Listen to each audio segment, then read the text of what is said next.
On? There we go. Thank you. We're calling a meeting to order, and the first item on the agenda is request for bill introductions. Senator Alicia Strom. Welcome to committee. Thank you, Mr. Chairman and committee members.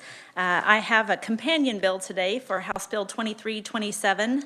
The RS number is 1360.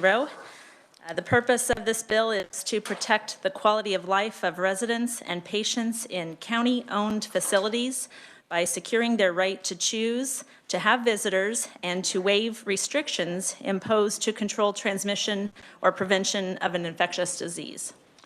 Thank you. Committee, is there any questions? Seeing none, is there no objection to having this bill introduced?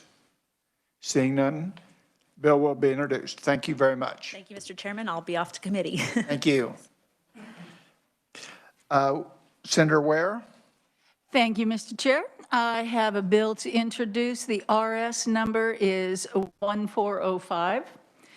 It's a bill for proposed changes to the Kansas Emergency Management Act. Are there any questions? Is there any objection to introducing this bill? Seeing none, bill will be introduced. Senator Faust-Godot. Thank you, Mr. Chairman. There's a bill that's still being drafted, actually, and the reviser is Adam Siebers, and he will provide the RS number later today if he hasn't already. And members, what the bill does, it eliminates sales tax on food. Are there any questions concerning this bill introduction? Is there any objection to this bill introduction? And we will get that RS number this afternoon if we don't have it already. And if I may, Mr. Chairman, also it's in collaboration with Senator Renee Erickson. Okay. Thank you. Thank you. Is there any objection to introducing this bill? Seeing none, bill will be introduced. Thank you very much. We move on to our hearing today. We have 4 bills on schedule. Senate Bill 252, which is creating a fulfillment house licensee to authorize storage and shipping services provided to the winery special order shipping licenses. Jason, could we have a staff briefing on the bill? Yes, Mr. Chairman, members of the committee, Senate Bill 252 would authorize the issuance of a fulfillment house license for shipping alcoholic liquor to consumers in Kansas. This new section is similar to what we currently have in statute in KSA 41-350. That's the special order shipping license that allows the licensee to ship wine up to 12 standard cases of wine into Kansas directly to a consumer in Kansas. The fulfillment house license basically allows for a warehousing packaging entity to take that shipment and then fulfill the order and ship the alcohol onto the end consumer on behalf of the special order shipping license. The activities of the fulfillment house under the license are all done to provide services to the holder of a special order shipping license that is shipping wine into Kansas directly to the consumer. The fee is a biennial fee of $100, which is the same as is imposed for a special order shipping license. It'll be limited to warehousing, packaging, and shipping of wine produced and belonging to a special order shipping licensee. They would be required to provide the location of all facilities that would be covered by the fulfillment house license from which wine would be shipped. There's also requirements that all shipments be properly labeled, including the statement that the signature of a person age 21 or older required for delivery be on the package. And then the licensee would be required to maintain all records of shipments for at least 3 years and submit those records monthly to the director. There is a civil penalty of up to $100 for failure to comply with that reporting requirement. Finally, The bill amends the standard definition section under the Liquor Control Act to add a definition of fulfillment house, simply describing the activities of these licensees. The bill will go into effect on July 1st of this year if enacted, and I'd be happy to answer any questions, Mr. Chairman. Any questions for Jason on the bill? Seeing none, first proponent would be Mr. Tuck Duncan, General Counsel for Kansas Wine and Spirits Host Association. Good morning. Chairman, good morning. I appreciate appearing in the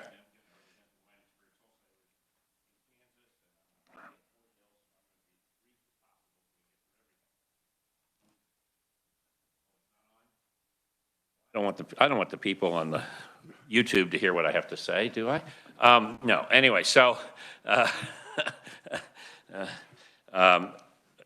Kansas has direct-to-consumer wine shipping. We've had it 15, 20 years. Several years ago, because of the inadequacy of the ability to know who was lawfully paying tax and not, the legislature enacted a Common Carrier Reporting Act. So basically, UPS and FedEx, who do 99.9% of that shipping, make a monthly report electronically to the Director of the Alcoholic Beverage Control. There were 198,000 and 556 such shipments in fiscal year 2020. You may recall the director testified about those shipments when she came in and talked to you. This is 1 month. 1 month. All right, this is, I cooked the books. This is December of 2019 during Christmas, but I thought the bigger the sample, the more accurate the percentages. All right, so what happens? Duncan Winery makes 10, 15 cases a year. I don't have a big shipping department, so I go to a fulfillment house and I drop off all of my product, and then Senator Ware calls the winery and says, I want Duncan's Chateau de Pouf Pouf. And they tell the fulfillment folks, and they box up 3 or 4 bottles and send her the Chateau de Pouf Pouf, which is superb, by the way, because I'm the winemaker. And anyway, nonetheless, so what's happened? Well, okay, so the green is FedEx, the blue is UPS. In here, there were 10,092 FedEx shipments into Kansas in December 2019. Of which 6,834 went through a fulfillment house, 68%. Now, why is that a problem? It's a problem because we don't know who they're shipping for. We don't, when they send the product into Kansas, the report that the ABC gets says Wine Direct or Duncan Fulfillment Center. It doesn't say that it's one of the 798, almost 800 wineries that do have special order shipping permits and pay the fee and remit the taxes annually. So what this bill does very simply is it gets the fulfillment house to get a license. They're going to report that they shipped for XYZ winery, Duncan Winery, and then they're going to have the tracking number, and the ABC is going to compare the tracking number on the FedEx report with the tracking number on the fulfillment house report, and they're going to know whether or not those 68% folks are lawfully shipping and, more importantly, paying the tax. And that's what this is all about. Now, I've worked with the director. I've worked with the Wine Institute. There is, and yes, this bill's also working its way through the House. In the House, we had to make some amendments after we got together and figured out how this thing was really going to work, because the way the bill's drafted, a fulfillment house would get 1 license for all their locations. Well, it would cost the ABC almost $40,000 to reprogram their computers to do it. So everybody's interested in this bill has agreed it ought to be 1 license for 1 location. So instead of a $100 fee, since some of these folks have multiple locations, it would be a $50 fee. There's a technical amendment in here the ABC needs with regard to when the license is the effective date of the license. And finally, we are removing from the label, the way the bill's written now, the name of the special order shipper, because the fulfillment houses can't really put 2 return people on the same label, but we're still getting the information we need. So I think we all consider these to be basically technical sorts of amendments, and at such point in time you work the bill, and I believe the director will chime in. Is she on? Yeah, there she is. I think she and Larry Ann will concur that these are necessary. And with that, I'll sit down and be quiet, which is unusual for me. We may want to ask you some questions. Oh, please don't. Thank you. But okay. Committee, are there any questions? Yes, Senator Hildebrand. Yes, you may.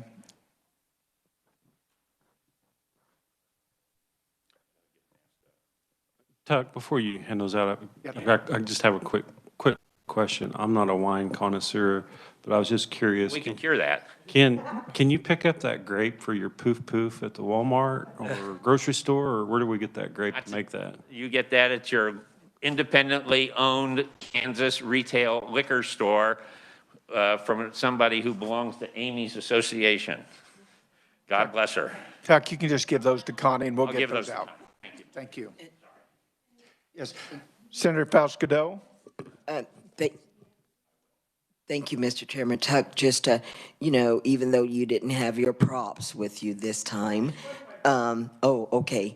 Well, you did an excellent job. Quick question. So right now, without this legislation, are you saying that some people are making payment and some people aren't? I'm saying that probably 50% of the shipments into the state of Kansas is my estimate, mine alone, but having looked through literally 100,000 of these things on the Excel spreadsheet, it would not be an exaggeration to say probably 50% of the shipments into Kansas are not paying the taxes that the other 50%. The 50% that are Larry Ann's members from the Wine Institute. The ones that aren't are using the fulfillment houses as a shield by which to report, get a permit, and pay the tax. So yes, we think there's serious problems. Mr. Chairman, you said the what houses? Fulfillment house. That's what we're licensed. The fulfillment house is the third-party intermediary who receives the product from the winery and ships it to me, the consumer. Okay? Any further questions? Thank you very much. Our next proponent, Larry Ann Brown of the Wine Institute. Mr. Chairman and members of the committee, I'm Larry Ann Brown. I'm here today on behalf of the Wine Institute. Senator Hildebrand, I think the correct answer is the grapes would probably come from either my California wineries or some of our fantastic wineries in Kansas. Wine Institute is a trade association made up of approximately 1,000 California wineries and associated businesses. We thank you for the opportunity to provide comments in support of Senate Bill 252. As Tuck mentioned, fulfillment houses have become a very important part of the wine business and to the wine business, not just for the California wineries, but wineries across the country. They offer warehousing abilities for the wineries, such that when the winery's customers orders wine for direct shipment, the winery tells the fulfillment house what wine to package, which they do with the proper labeling, for the common carrier to pick up for delivery to the customer. Most wineries, many wineries, including the California wineries, do need fulfillment houses for the simple reason they simply don't have enough space to store all their wine. Wineries make the wine, then the fulfillment houses store the wine. Since fulfillment houses can also package and ship the wine on behalf of the winery, they become an important part of the delivery process, just as those common carriers that Tuck mentioned who deliver the wine. Wine Institute understands and supports the goal of ensuring that entities are following the Kansas law and paying the proper taxes to the Kansas Department of Revenue. The bill before you with Tuck's amendments provide a reasonable solution, and with those amendments that are offered that will be approved, we hope, by Mr. Duncan, the Wine Institute does support Senate Bill 252, and we respectfully ask that you all approve those amendments, and with approval of those amendments, we will support the bill. Thank you very much. Are there any questions? Seeing none, we appreciate your testimony. Next on the proponents would be Amy Campbell, the Executive Director of Kansas Association of Beverage Retailers. Good morning. Thank you, Mr. Chairman. My name is Amy Campbell. I work for the Kansas Association of Beverage Retailers. We are the statewide association representing the independently owned liquor stores.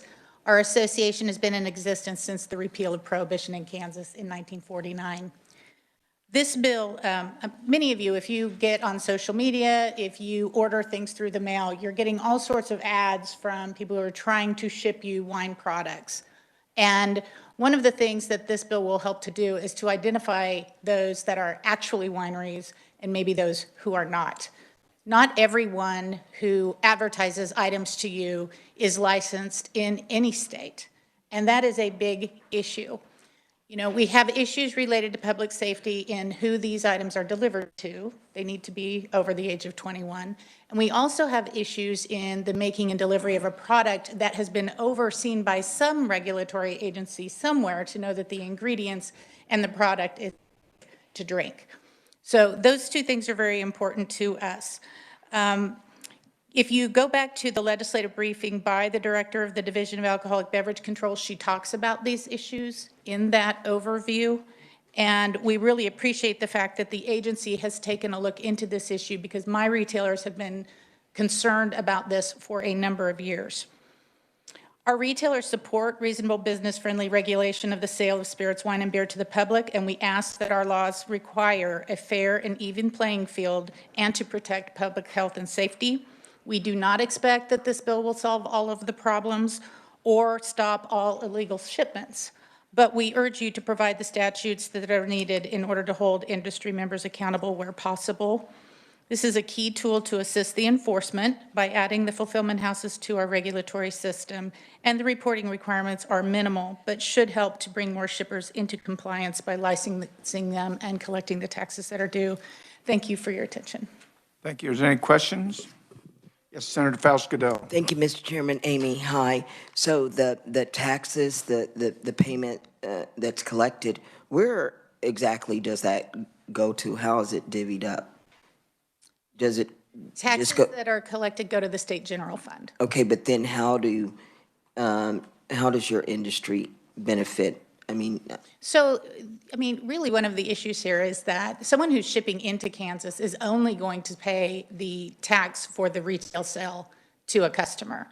A manufacturer that's making wine in the state of Kansas is paying multiple levels of taxes as it comes through the system, and you all have heard that information before.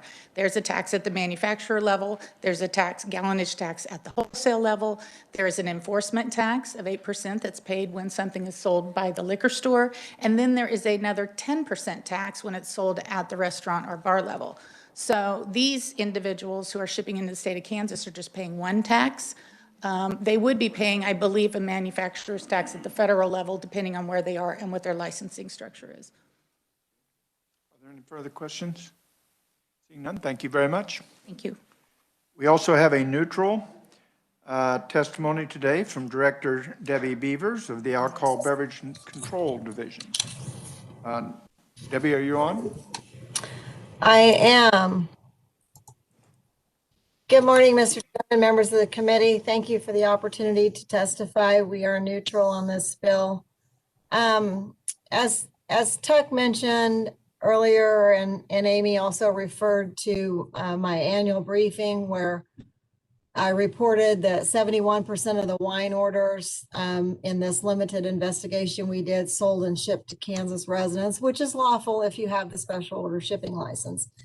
And also 95% of the spirits orders and 100% of the beer orders were also sold and shipped to Kansas residents.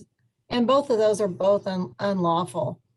We know this is a very big problem, unlawful shipments. And by requiring the fulfillment house to report electronically, we will be able to match reports, the shipments of wine by the fulfillment house and the common carrier.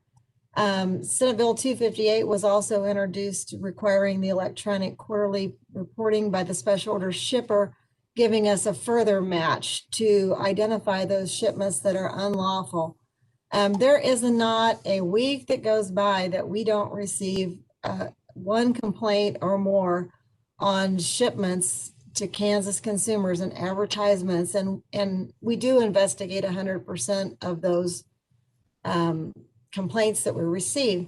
My testimony has a couple of technical things that are addressed in the bill that in the amendment that Tuck referred to earlier, so I won't go over those for you, but I'll be happy to stand for any questions that you may have at the appropriate time. Thank you. Thank you, Directors. Any questions? Yes, Senator Dietrich. Thank you, Mr. Chair. This is for the company. Did you say that now with the amendments, the cost of the reprogramming will go from 56,000 to 18,000? Did I understand that correctly? Or am I reading that correctly? With the amendments that Tuck had referred to, there will be no costs incurred. None? Oh, even better. Thank you. You're welcome. Any other questions? Thank you for being here today, and I will see you a little bit later in the meeting. Okay, that closes the hearing on Senate Bill 252, and we're going to open the hearing on Senate Bill 253, allowing a farm winery licensee to transfer and receive bulk wine and product fortified wine. And we'll have a staff briefing by Jason. If you would, Jason.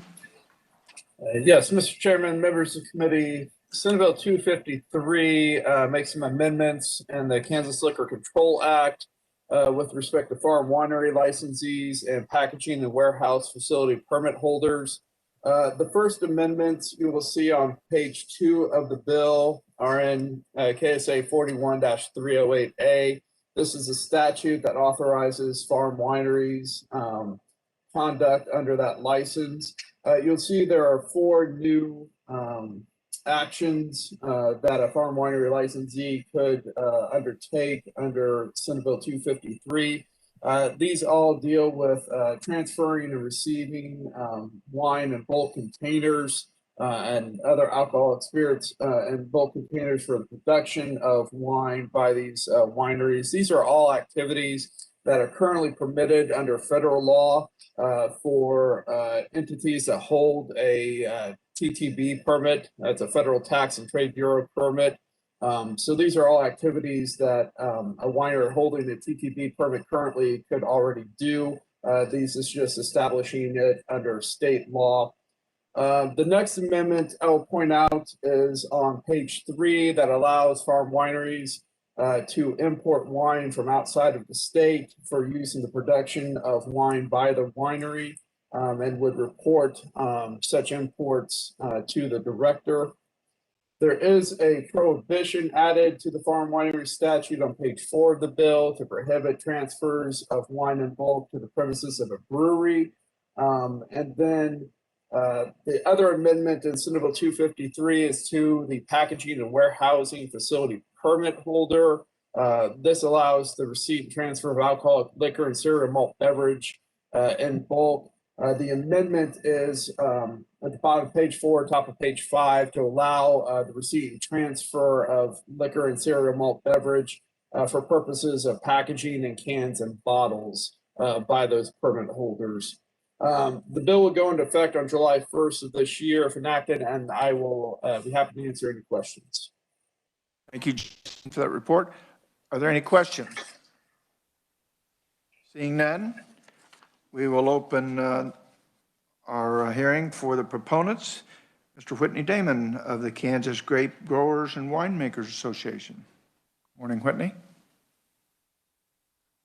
Thank you, Mr. Chairman, members of the committee. Again, Whitney Dameron on behalf of the Kansas Grape Growers and Winemakers Association. The organization was created in 1987 and has 76 members and represents essentially the farm winery industry in Kansas, along with Phil Bradley, who represents another group of people similarly situated.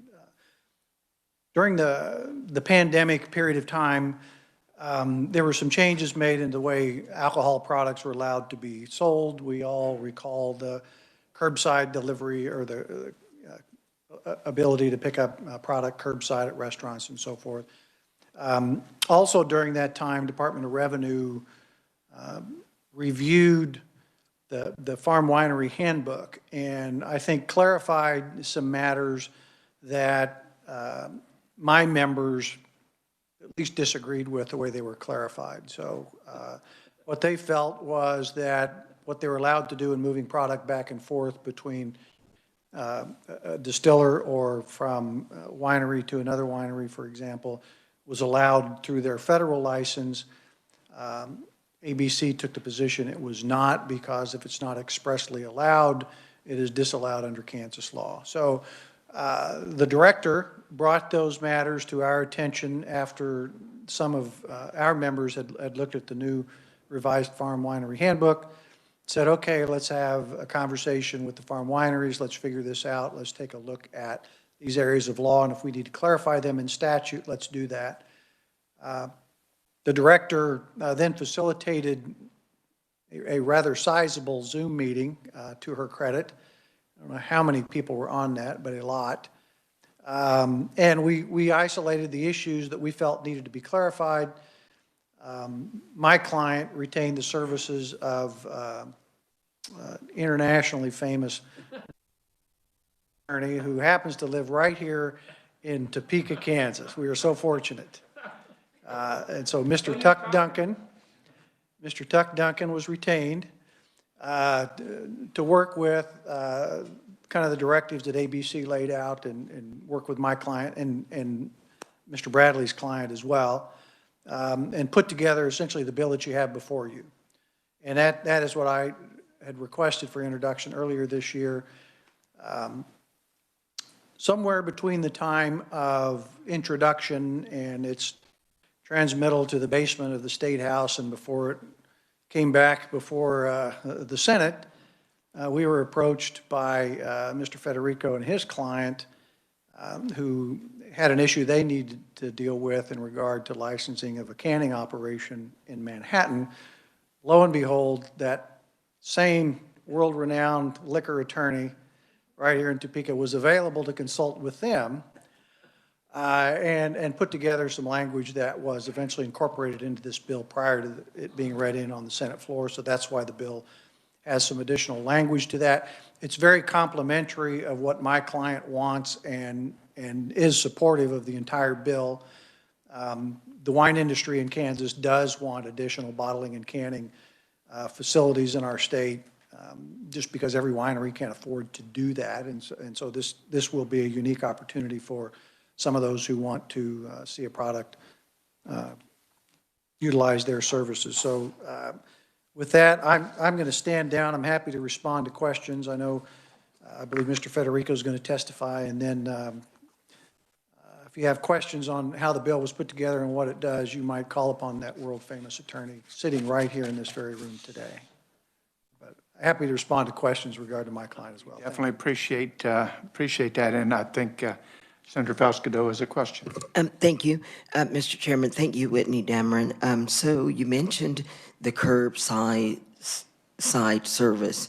So how did that go? Do you just, in your opinion, did the transaction go smoothly when people were able to, Another bill, another time. I don't want to get off subject for the Mr. Chairman here committee, but I would say, from our perspective, I think, the restaurants and the people who took advantage of that that was a needed tool. It was very helpful to them. I do represent a number of retailers myself. They have legislation that would allow them to take it from the curbside to the home through delivery. We don't oppose that, and that may be a hearing for another day. But thank you. And I also would like to say in closing, we appreciate the efforts of the director. She was very helpful in working with the industry to help us put this bill together. And if I've misstated anything, I defer to her, and whatever she says is correct. So, thank you. Further questions? Thank you for being here today. Next on the order of proponents would be an attorney for the Law LLC, Mr. Tuck Duncan. Thank you, Mr. Chairman. I am appearing here as Duncan, lawyer, and I'm so glad that I'm sorry that my mother is dead and not available to hear the fine things that Mr. Dameron said. I don't think she would believe them, but I'm sorry. But I am glad that on YouTube this is being recorded, and now I'm going to get that snippet and it's going to go onto my website. And when people see it, they're going to, so anyway. All right. This bill, from my perspective, is 100% technical because it's doing nothing more than saying in Kansas law what is lawful under federal law. But Kansas liquor statutes, and actually in all of the states, liquor statutes start out with the proposition you can't do anything unless we tell you you can do it. And that's different than any other statute we have. Everything else we do, we say, thou shalt not, like those 10 amendments, or, commandments. But in the liquor, it's not that way. It's, you can't do anything. It's all prohibited unless we permit you. And so that was the twix in between. The director found herself in. She did have this big meeting. I got nominated to draft it. And so what we're doing is simply saying, and the statute refers to those specific sections of federal law as of a given date. So there's no question whatsoever in the future. If you go back and look at the federal law as of this date, you're going to know what these permissions are. And that's great for our Kansas farm wineries. Then Mr. Federico's clients purchased the old tall grass operation out in Manhattan, and I understand, and they have somebody here to talk about what they're doing, but they're canning coffee. Canning wine is the new frontier. I mean, there's so much canned wine out there, it's incredible. And so the question was, why not in Kansas? Why not let us take this? Well, the federal law allows for that. So what they will have to do is get a distilled spirits permit from the feds. And once they get that, they will be allowed to then get a Kansas packaging warehousing permit and import those wines, do the canning, and send it back to the manufacturer. So that's what this bill does. I know it's the 9,752nd amendment to the farm winery law since 1986, but these are good amendments. So I may have exaggerated there. Thank you. Are there any questions? Are there any questions? Yes, Senator Longbine. Thank you, Mr. Chairman. Mr. Duncan, are you familiar with the bill that is going around? I believe it's in Commerce Committee called Name, Image, and Likeness. No, is that the one that I get to now sell my likeness and name? Well, it's a way to reimburse athletes. Oh, I am familiar with that, their yes. image and likeness in college. Do you think that you would be supportive of a bill that allowed legislators into that bill so that when you use us on your website and TV commercials and whatever, we can get a little piece of that action? I would be glad to give you a royalty, Senator, not a problem. Anything that, when the pond gets bigger, all boats float. I'm going to call this meeting back to order. And let's stay on subject, please. Thank you. Next on the proponents, we'll have Mr. Phil Bradley and Farm Winery Association. Good morning. Good morning, Mr. Chairman, members of the committee. This is the first time I've appeared before this committee this year. Generally, I'm regular, and you get tired of seeing me. Perhaps not as tired as the internationally well-known attorney who I think has something on the Mars lander, so he's known, intergalactically. Thank you for allowing me to be here. I need to introduce, I have a actual rare winemaker in the back over here, this couple over on this side, that are the Bergrens. They run KC Wine Co. They're winemakers. If you have any questions for actual wine makers and grape growers, there they are. We'd like to voice our unanimous and enthusiastic support for this. Everything that the people said previously is true about the bill. About individuals, I will not comment on. Even before the pandemic, it was hard to acquire all the elements to make those wonderful nectars that we enjoy of the Kansas wines. And a winemaker might find himself having this grape juice and this grape juice and this, but he really needed something else. And according to what the Kansas law allowed, he couldn't just go get it from somebody else. Not in that format. He could get it in the grapes, but he couldn't get it once it had started down the process. So this is wonderful for that. It's going to allow them to make theirs better. It's going to allow them, if they have extra grapes of a type that they're not using for bottling this year, they can allow someone else to use to blend for things. It's a wonderful law, or a wonderful adaptation of the law to agree with what's going on all over the country. So we thank you for that. We also think it's a wonderful addition to add in the canning and bottling. As many of you know, I also represent the craft brewers in the state, and we were very sad to see Tallgrass leave, but we're excited about the possibility of that beautiful plant being used for another activity. For many, many years, I've stood before many of you here and talked about the need for canning and bottling resources. And we had talked with some of you, possibly on a truck, portable, that would go from winery to winery or brewery to brewery, because it is extremely expensive to put in a canning and bottling line. So this is a wonderful option that's going to allow many of our small vendors to do a great job. In my testimony, I thank the aforementioned people, including the director. This is the way that I love that law gets made, when everybody gets together and we put it all down there. I would also like to mention one other thing that was mentioned on that call that you all were not a part of, that seemed to have consensus at the time. And if there comes a time during a bill this year that you find it might be possible, I'd ask for your support for it. And that is wineries selling CMB.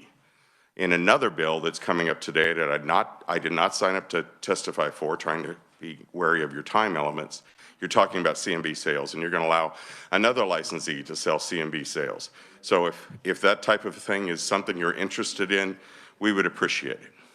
And I will answer questions anytime. Okay. Thank you. Are there any questions? Seeing none, thank you for your time today. Next on the proponents, we have Jennifer Suk on behalf of BevHub LLC, and she's on remotely. Jennifer? Good morning, committee. Thank you for the opportunity to be heard today on behalf of my client, BevHub. We also are represented by John Federico, so he and I are available for any comments following some information. So I represent the famous company, after lots of talk about us, who has purchased the Tallgrass Brewing facility in Manhattan, Kansas. A little background on BevHub. BevHub was a created company and has a current operating warehouse and canning line in Wichita, Kansas. It was created for boutique coffees to be canned so they could enter the market space in your supermarket. We have clients such as Rockstar and Scooters, to name a few, and smaller boutique coffees. So as we develop relationships through that Kansas facility, with our ownership being from Kansas as well, there was an obvious demand for increased production for coffees, waters, and other boutique type of drink beverages from international and national brands that are household names.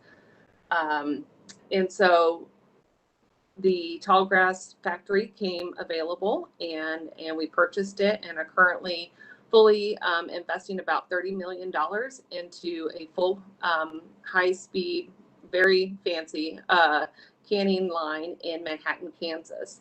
It will be operational in April, rolling out its first cans and products for the marketplace. As we have been meeting with clients, it became a very hot topic to allow us to can and co-pack for seltzer waters, alcoholic seltzer waters, also coffees that contain alcohol, and other potential co-packing opportunities. So what as Tuck had mentioned, what is allowed under federal law is not currently allowed under Kansas law, and we would like the opportunity to be able to increase our production. We had anticipated it being fully online in about 4 years, running all three shifts with approximately 40 skilled employees. And this would allow us to be pretty much full capacity within year 1 and 2, and producing for household name beverage companies. So we would like to bring this business to Kansas. It's a great opportunity and growth and economic development for Kansas and the Manhattan area. And I'm here for any questions that need to be answered. Thank you, Jennifer. Are there any questions? Seeing none, thank you very much. We do have a neutral testimony. Again, Director Beavers, the ABC. Director Beavers, are you on? I am. Good morning, Mr. Chairman, members of the committee. My name is Debbie Beavers, and I'm the director of ABC. And thank you for the opportunity to testify neutral on this bill. ABC did become aware of some practices for farm wineries that were not authorized in current law, as Whitney had described previously. So I asked for issues from the farm wineries, compiled all that, did facilitate a very large online meeting, which wasn't perfect or ideal, but the inability to meet in person was not there. So anyway, the first section of this bill is a result of that discussion, and it's an attempt to align Kansas law with federal law so that wineries can do the things that they need to do to make their wine. Section 2, with the packaging and warehousing facility permit, I believe there's probably a couple of technical things that need to happen. If a Kansas manufacturer was going to be able to utilize this service, there'd have to be something added to KSA 41-305 to allow them to transfer their alcohol to the packaging warehousing facility. And the way the bill's written, it would exclude our farm wineries, microbreweries, and microdistilleries from utilizing the packaging service because a manufacturer specifically does not include a microbrewery, microdistillery, or farm winery. So I think that it might be worth considering adding that in as well. And with that, I will be happy to answer any questions that you have at the appropriate time. Thank you. Thank you very much. Is there any questions for the director? Seeing none, thank you very much, and we'll see you again shortly. I failed to ask in the previous bill if there's any opponents, but I'm going to ask for opponents for Senate Bill 253. Are there any opponents that would like to testify? Now, to reopen the hearing for Senate Bill 252 and ask if there are any opponents for Senate Bill 252. Seeing none, we're going to close both 252 and 253. And let's move on to Senate Bill 254. And this bill authorizes certain licensees under the Kansas Liquor Control Act and Club and Drinking Establishment Act to sell and serve cereal malt beverages. And we have a staff briefing. Jason, are you on? Yes, Mr. Chairman, members of the committee, Senate Bill 254 would expand the categories of liquor licensees who could sell cereal malt beverage. As members of the committee may recall, back in 2019, legislation went into effect to allow the sale of beer with an alcohol content of not more than 6% alcohol by volume by CB retailers. Along with that act was also the authority for retail liquor stores to sell cereal malt beverage along with their regular alcoholic liquor products. Senate Bill 254 would extend that policy by allowing other alcoholic liquor licensees under the Club and Drinking Establishment Act to also sell cereal malt beverages on their premises. The Club and Drinking Establishment Act basically licenses clubs and restaurants, bars, caterers, and public venues to sell alcoholic liquor by the drink for consumption on licensed premises. And so Senate Bill 254 amends various statutes throughout that act to allow for the sale of cereal malt beverage by those licensees. There are also a number of amendments to the statutes governing temporary permit holders. These are entities that obtain a temporary permit to sell alcoholic liquor at a specific location for a short duration of time. The bill would allow those permit holders to sell cereal malt beverage as well. And then there was a law passed in 2017 allowing consumption of alcoholic liquor in common consumption areas established by a municipality. And the bill would also allow the consumption of cereal malt beverage in those common consumption areas. Finally, the bill amends one liquor control statute, 41-308, on liquor retailers to allow them to sell and deliver cereal malt beverages and beer containing not more than 6% alcohol by volume to cereal malt beverage retailers for consumption on their premises. So they're under current law, they're not allowed to sell and deliver those products to CMB retailers who are licensed under the CMB Act.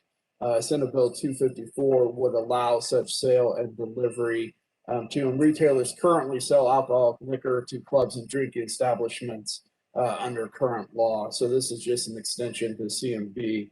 The bill going into effect on July 1st of this year if it is enacted, and I'd be happy to answer any questions, Mr. Chairman. Jason, questions? Senator Falscadell. Thank you. Thank you, Mr. Chairman. Jason, so what is the major difference? You're saying this legislation is to come in compliance with the federal level. So what is the major fix there or compliance there? There's no issue with the federal law on Senate Bill 254. The main issue is back when we authorized CMB retailers to sell beer that had not more than 6% alcohol by volume. At the same time, we allowed liquor retailers to sell CMB out of their licensed premises. What Senate Bill 254 does is extend that policy of allowing CMB sales by traditional alcoholic liquor retailers to clubs and drinking establishments. So any entity that's licensed to sell alcoholic liquor by the drink would also be authorized to sell cereal malt beverage by the drink under Senate Bill 254. That's the primary policy piece in the bill. Are there any other questions?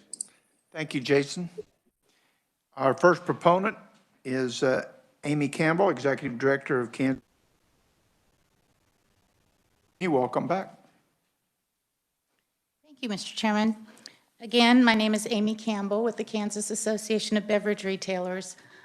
Jason has explained this bill pretty well, but let me just take you back a little bit. In 2017, the Kansas Legislature adopted a compromise legislation called the Beer Compromise. That went into effect in April of 2019, allowing grocery stores and convenience stores to sell up to 6% beer by volume. That was a big shift in our industry. We tried really hard to make sure that we got to all the itty bitty little parts of the Liquor Control Act and got them updated to fit with that change. But this, I hope, is our last technical adjustments to update our statutes. I'm not going to talk about the part relating to the clubs and drinking establishments. Jason can cover that. But there is a piece in here for retail liquor stores and for restaurants. This came to our attention specifically because a number of small family-owned restaurants that just have CMB on-premise licenses were coming to liquor stores trying to get small quantities of wholesale cereal malt beverage, and our statute doesn't allow us to sell to them. So this would update that and make sure that in our role, now not all liquor stores have a federal wholesale permit, but those who do are allowed to be the wholesaler for beer, wine, and spirits to the fourth tier of the industry. And this would then allow those cereal malt beverage on-premise restaurants to buy from their liquor store. That is our piece of this legislation. I would just provide a little bit of information to you. Since 2017, Kansas has lost 35 liquor stores. We knew that this would be a part of passing the beer law. We have been had a little bit of relief this year. It's been a very hard year for the bars and restaurants with the coronavirus pandemic and all of those limitations. That has had an unintended effect of benefiting liquor stores as people have bought their liquor at the liquor store to take home and drink. We do not expect that that will continue once people are able to move more freely and spend more time back in our entertainment venues. So I would just remind you that our liquor stores are still dealing with this transition. We appreciate your attention to this matter, and I would be very happy to answer questions. Thank you very much. Any questions? Seeing none, thank you. Our next proponent is Mr. Jason Watkins on behalf of the Kansas Beer Wholesalers Association. Welcome, Jason. Thank you, Mr. Chairman. Jason Watkins on behalf of the Kansas Beer Wholesalers Association. Mr. Long did explain the bill quite well.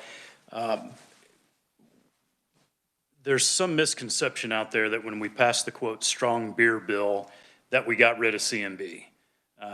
We did not get rid of the legal definition of cereal malt beverage in the state of Kansas, unlike Oklahoma. They did, and then they had to have a long period of time to get folks licensed. When we made our change, we just said those folks that sell C&B, grocery and liquor stores, may now sell beer up to 6.8 by ABV, excuse me. That was great. The problem is what we have now are a whole bunch of low-calorie, low-alcohol content beers that, because we didn't get rid of our C&B definition, qualify as C&B. And so if you like a Mick Ultra Gold, I see somebody shaking their head that they do, she cannot go to Old Chicago right now and get a Mick Ultra Gold. She can get it at the grocery store, she can get it at the liquor store, she could go to a quote 3-2 bar, which there's not very many of those left, and get it, but she could not go to Old Chicago. This bill, at least the portion that we're bringing to you, simply updates that, and we think that's a good move. As much as we can encourage folks to drink lower alcohol content, lower calorie content, the better that we are, the better off we all are. We would request one amendment, and that is because this is creating confusion in the marketplace. Really, nobody knew this was an issue until an ABC agent was training a new agent and went into a bar that had multiple licenses, and he said to that agent, see, this is C&B over here. If this was in a regular bar, this would be illegal. None of us really knew that. We talked to the director, figured out that was the case, but because it is creating some confusion in the marketplace, and I talked to the director about this last year, we would ask that this be in effect upon publication in the register instead of in the statute book. Because right now, I'm sure it's none of our members, but there are folks that are not in compliance. And if an agent went in, they could get fined. And again, this is a very small technical issue. So, and I think the director's going to testify, and if she's agreeable, we would make that request. And I'm happy to stand for questions. Thank you. Are there any questions? Jason, if we go ahead and work this bill, would you be willing to bring that amendment? Certainly. Yep. Thank you. Absolutely, Mr. Chairman. Seeing no further questions, we'll move on to our next proponent, Mr. Scott Snyder, Kansas Restaurant and Hospitality Association. Morning. Thank you, Mr. Chair and members of the committee. Scott Schneider with the Kansas Restaurant and Hospitality Association. We think this bill is a good bill. It solves a problem that does exist in a substantial way. But what I'd also like to talk about, and I appreciate the chair's willingness to have me talk a little bit about this, is a bill that has passed a few times. It is actual law. It passed in HB 2016 in the special session, Senate Bill 14 earlier this year. It's a little bit like Groundhog Day for me because I keep passing this bill and I can't quite get it into statute permanently. It does expire because of what the Judiciary Committees did March 31st. So we're going to have a disruption if we can't figure out how to take that date off and extend it permanently. And it is something that, as attitudes and business behaviors have changed, has actually worked well. I think the reports that I've gotten back from the industry members value that highly. And as you work alcohol bills, I would encourage you to be mindful of the timing of this, because it sure feels like we're running out of time. And with that, I'd stand for any questions if you had any. Are there any questions? I am assuming you will be bringing this amendment if we work the bill. As many times as I possibly can, yes. Thank you very much. Thank you. Thank you. That is all of our proponents for this bill. We do have a neutral written, and that is Director Debbie Beavers with the ABC, and that is in your packet. Is there any other information that needs to be shared on Senate Bill 254? Seeing none, we're going to close Senate Bill 254 and open Senate Bill number 2. And this is allowing consumption of beer and wine on the Kansas State Fairgrounds and crediting a portion of the money collected from the liquor enforcement tax to the State Fair Capital Improvement Fund. Staff briefing on that. Jason, do you have a briefing?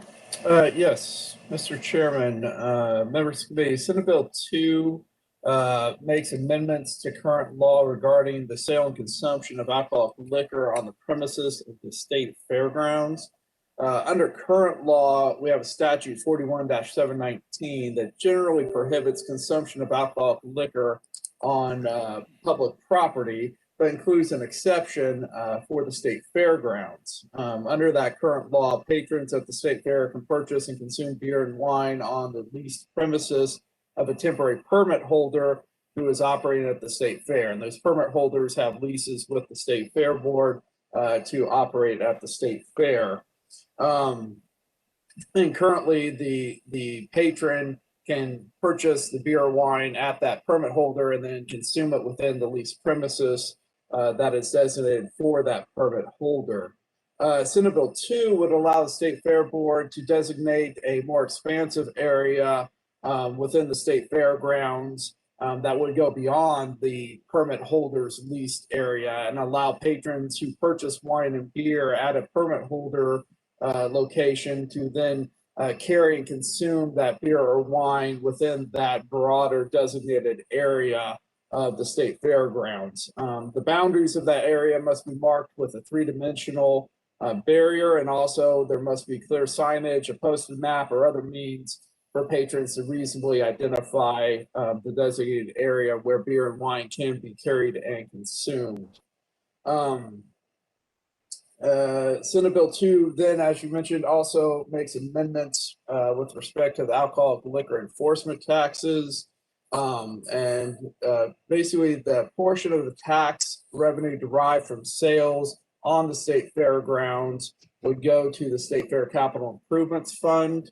Under the bill, it would take 70% of the tax revenue from both the 8% retail sale enforcement tax and the 10% drink sale enforcement tax and credit that to the State Fair Capital Improvements Fund. The state would retain 30% of the tax revenue from such sales. There is a caveat that funding provision expires if the state fair is ever relocated to a location that is outside the city limits of Hutchinson, Kansas. The bill will go into effect on July 1st of this year if enacted, and I'd be happy to answer any questions. Are there any questions of Jason? Seeing none, thank you, Jason. Our first proponent is Ed Berger, who is the interim general manager of the Kansas State Fair Board. Good morning, Chairman Alley and members of the Morning. committee. I'm Ed Berger. I serve as interim general manager for the. I appreciate the opportunity to provide testimony in support of Senate Bill 2. As you know, it's a follow-up on Senate Bill 408 from last year that didn't have a chance to go through the entire process. Basically, Jason did a great job explaining the bill. It would allow people who make a purchase of an alcoholic beverage to take that out of a facility and take it on to the fairgrounds.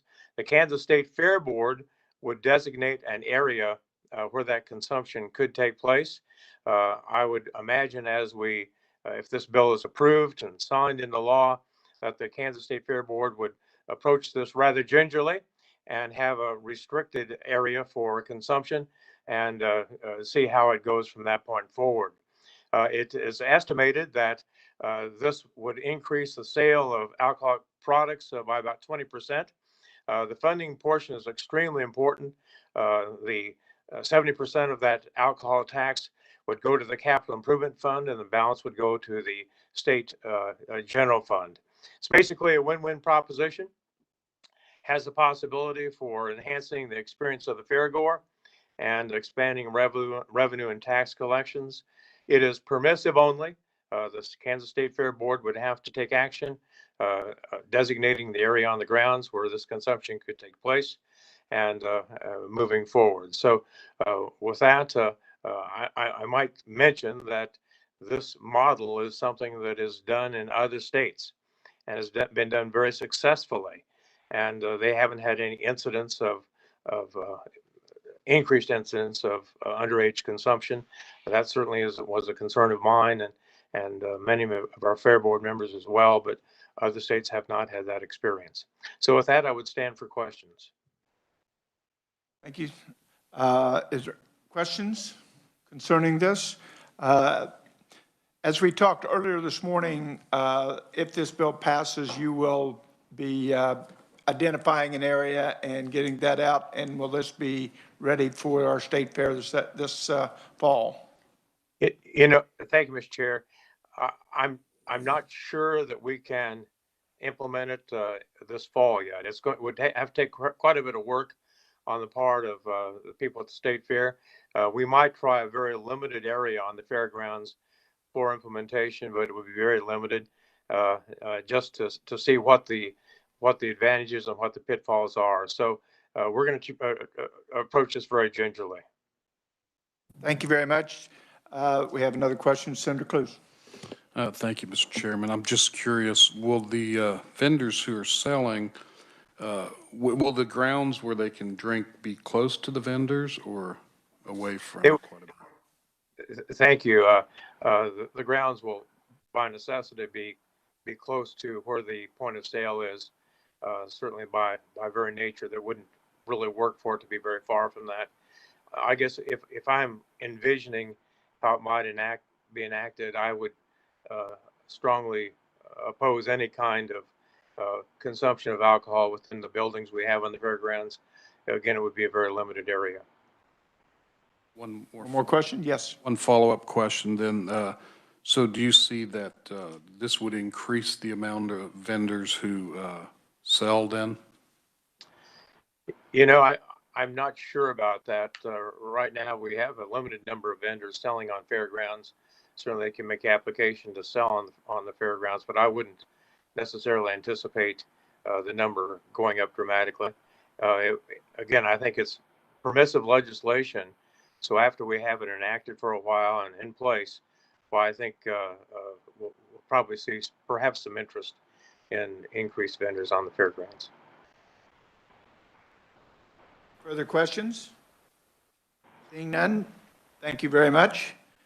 Is anybody here that'd like to testify as a neutral or an opponent?